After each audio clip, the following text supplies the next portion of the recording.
ত্রয়োদশ খণ্ড। চতুর্থ পরিচ্ছেদ। পিতা ধর্ম, পিতা স্বর্গ, পিতা হি পরমং তপ। রামের ঘরকন্যার অনেক কথা হইতেছে। রামের বাবা পরম বৈষ্ণব, বাড়িতে শ্রীধরের সেবা। রামের বাবা দ্বিতীয় পক্ষে বিবাহ করিয়াছিলেন।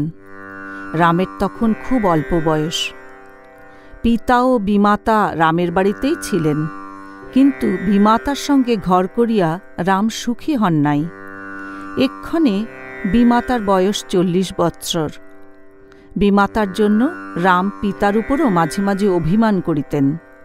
আজ সেই সব কথা হইতেছে। রাম: বাবা গোল্লায় গেছেন।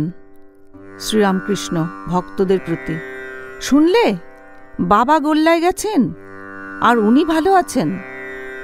রাম: বিমাতা বাড়িতে এলেই অশান্তি, একটা না একটা গণ্ডগোল হবেই, আমাদের সংসার ভেঙে যায়। তাই আমি বলি, তিনি বাপের বাড়ি গিয়ে থাকুন না কেন? গিরীন্দ্র রামের প্রতি: তোমার স্ত্রীকেও ওই রকম বাপের বাড়িতে রাখো না। সকলের হাস্য। শ্রীরামকৃষ্ণ সহাস্যে: এ কি হাঁড়ি কলসি গা? হাঁড়ি এক জায়গায় রহিল, সরা এক জায়গায় রহিল, শিব একদিকে, শক্তি একদিকে।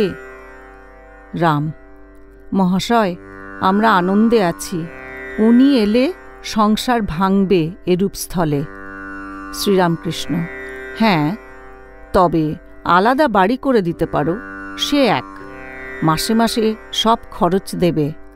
বাপ মা কত বড় গুরু। রাখাল আমায় জিজ্ঞাসা করে যে, বাবার পাতে কি খাবো? আমি বলি, সে কি রে, তোর কি হয়েছে যে তোর বাবার পাতে খাবি না? তবে একটা কথা আছে, যারা সৎ তারা উচ্ছিষ্ট কাহাকেও দেয় না, এমনকি উচ্ছিষ্ট কুকুরকেও দেয়া যায় না। গিরীন্দ্র: মহাশয়, বাপমা যদি কোনো গুরুতর অপরাধ করে থাকেন, কোনো ভয়ানক পাপ করে থাকেন? শ্রীরামকৃষ্ণ: তা হোক, মা দ্বিচারিণী হলেও ত্যাগ করবে না। অমুকবাবুদের গুরুপত্নীর চরিত্র নষ্ট হওয়াতে তারা বললে যে ওর ছেলেকে গুরু করা যাক। আমি বললুম, সে কি গো, ওলকে ছেড়ে ওলের মুখই নেবে? নষ্ট হলো তো কি, তুমি তাকে ইষ্ট বলে যেন। যদ্যপি আমার গুরু শুঁড়িবাড়ি যায়, তথাপি আমার গুরু নিত্যানন্দ রায়। মা বাপ কি কম জিনিস গা? তাঁরা প্রসন্ন না হলে ধর্মটর্ম কিছুই হয় না। চৈতন্যদেব তো প্রেমে উন্মত্ত, তবু সন্ন্যাসের আগে কতদিন ধরে মাকে বোঝান। বললেন, মা, আমি মাঝে মাঝে এসে তোমাকে দেখা দিব। মাস্টারের প্রতি তিরস্কার করিতে করিতে: আর তোমায় বলি, বাপ মা মানুষ করলে এখন কত ছেলেপুলেও হলো, মাগ নিয়ে বেরিয়ে আসা। বাপ মাকে ফাঁকি দিয়ে ছেলে মাগ নিয়ে বাউল বৈষ্ণবী সেজে বেরোয়। তোমার বাপের অভাব নাই বলে, তা না হলে আমি বলতুম ধিক। সভাশুদ্ধ সকলেই স্তব্ধ। কতকগুলি ঋণ আছে, দেব ঋণ, ঋষি ঋণ, আবার মাতৃ ঋণ, পিতৃ ঋণ, স্ত্রী ঋণ। মা বাপের ঋণ পরিশোধ না করলে কোনো কাজই হয় না। স্ত্রীর কাছেও ঋণ আছে। হরিশ স্ত্রীকে ত্যাগ করে এখানে এসে রয়েছে। যদি তার স্ত্রীর খাবার জোগাড় না থাকত, তাহলে বলতুম ঢ্যামনা শালা। জ্ঞানের পর ওই স্ত্রীকে দেখবে সাক্ষাৎ ভগবতী। চণ্ডীতে আছে, যা দেবী সর্বভূতেষু মাতৃরূপেণ সংস্থিতা।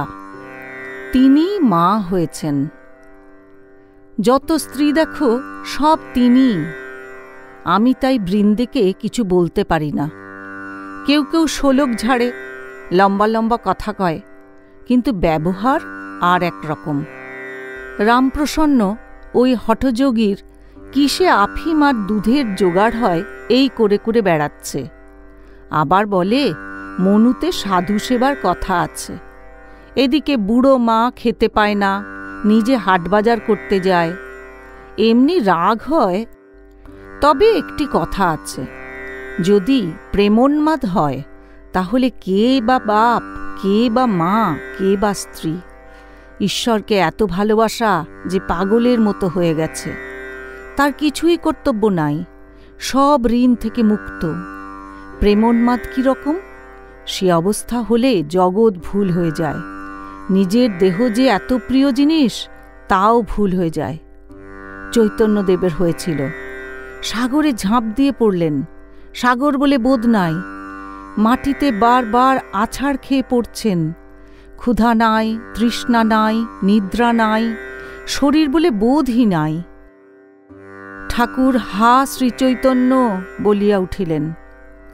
ভক্তদের প্রতি, চৈতন্য কিনা অখণ্ড চৈতন্য।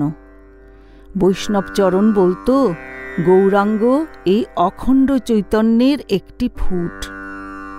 শ্রীরামকৃষ্ণ, তোমার কি এখন ইচ্ছা তীর্থে যাওয়া?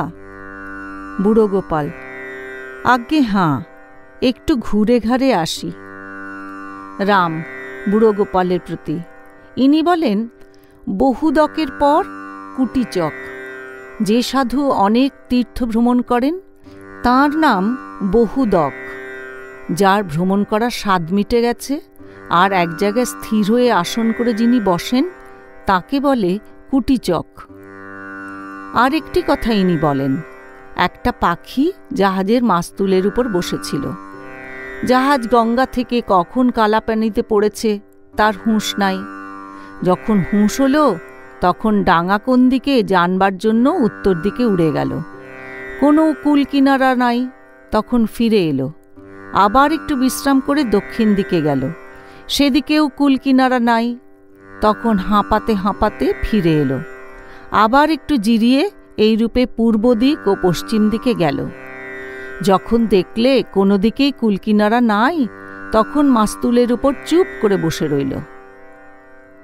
শ্রীরামকৃষ্ণ বুড়ো গোপাল ও ভক্তদের প্রতি, যতক্ষণ বোধ যে ঈশ্বর সেথা সেথা, ততক্ষণ অজ্ঞান। যখন হেথা হেথা, তখনই জ্ঞান।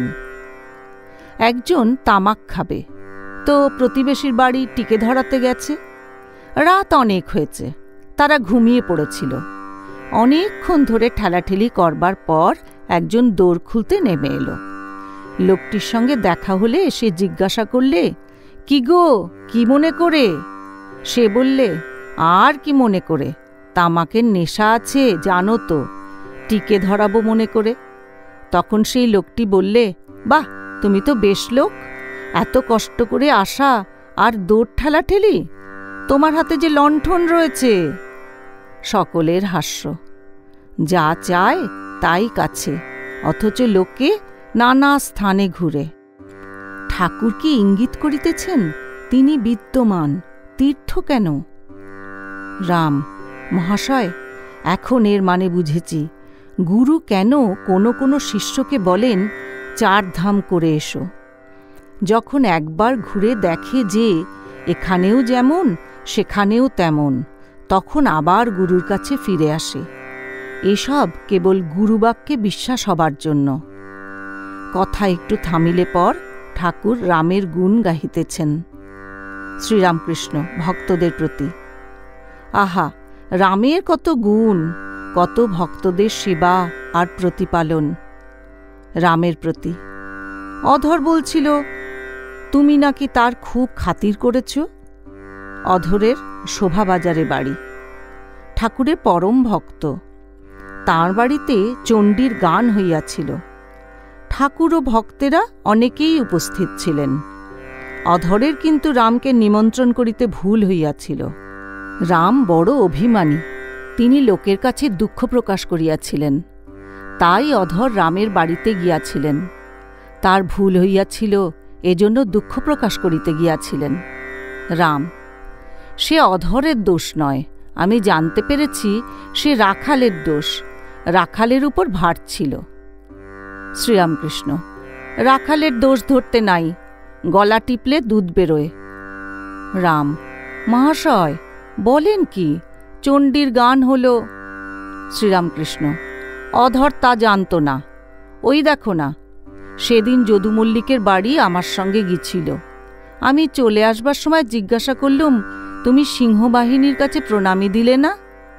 তা বললে, মহাশয়, আমি জানতাম না যে প্রণামী দিতে হয়। তা যদি না বলেই থাকে, হরিনামে দোষ কি?